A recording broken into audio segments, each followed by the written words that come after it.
อันยองอาเซโอសូមជម្រាបសួរបាទថ្ងៃនេះរីករាយស្វាគមន៍ជួបគ្នាជាមួយនឹងការបដូរកិរិយាសព្ទឬគុណនាមទៅជាយ៉យ៉តើក្នុងកលៈទេសៈណាដែលយើងត្រូវបដូរកន្ទុយពាក្យនេះទៅជាយ៉យ៉កុំឲ្យខាត់ពេលយូរតោះសូមអញ្ជើញមកតាមដានទាំងអស់គ្នាកិរិយាសព្ទឬគុណនាមដែលបញ្ចប់ដោយស្រៈអ៊ីប៉ុន្តែពុំមានផាត់ឈិមយើងត្រូវលុបថាចេញរួចបដូរអ៊ីទៅជាយ៉យ៉បាទឥឡូវសូមអញ្ជើញមកតាមដានពាក្យទាំងអស់គ្នាជូស៊ីដាបំលែងទៅជា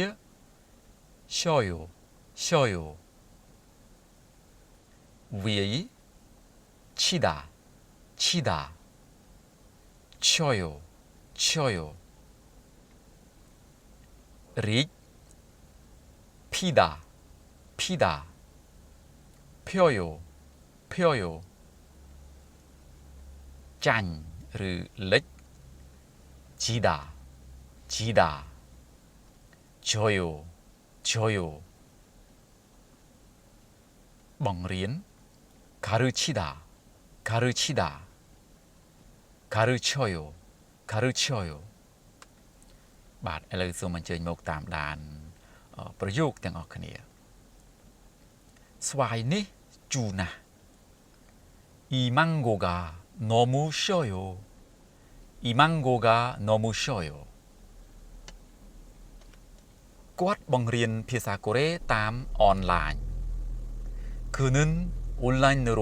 한국어를 가르쳐요. 그는 온라인으로 한국어를 가르쳐요.